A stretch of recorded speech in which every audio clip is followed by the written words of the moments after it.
Les candidats à la tête du parti Les Républicains ont jusqu'à aujourd'hui pour envoyer leur parrainage d'élus. Pas de surprise, on sait qui seront les trois candidats, Éric Ciotti, Bruno Retailleau, Aurélien Pradié. Mais force est de constater que cette élection à la tête du parti ne passionne pas les foules. Pour trois raisons. La première, elle est évidente, le parti est sorti extrêmement affaibli de la séquence présidentielle. Rappelons le score de Valérie Pécresse, 4,7%.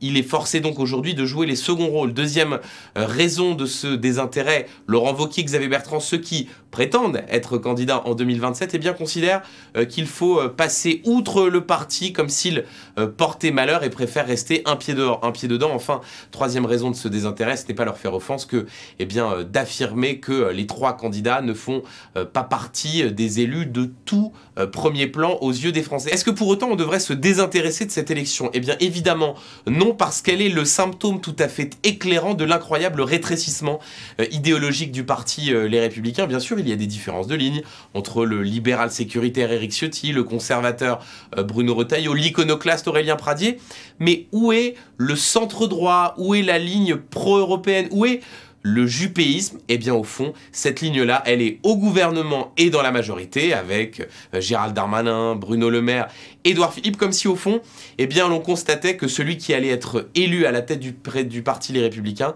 eh bien serait à la tête d'une droite hémiplégique où manque une bonne partie des électeurs qui sont soit derrière Emmanuel Macron, soit souhaitent une alliance avec la majorité. Quant au pronostic rapidement, Éric Ciotti est le favori, Bruno Retailleau c'est le challenger, il espère rallier ceux qui ne veulent pas d'une ligne droitière d'Éric Ciotti, ce qui est paradoxal quand on connaît les prises de position de Bruno Retailleau sur les sujets de société. Quant à Aurélien Pradié, il n'espère pas vraiment gagner, il veut se compter, il est jeune, il a le temps, c'est ce qu'il pense, comme un aveu que le retour de la droite aux affaires, ce n'est pas pour tout de suite.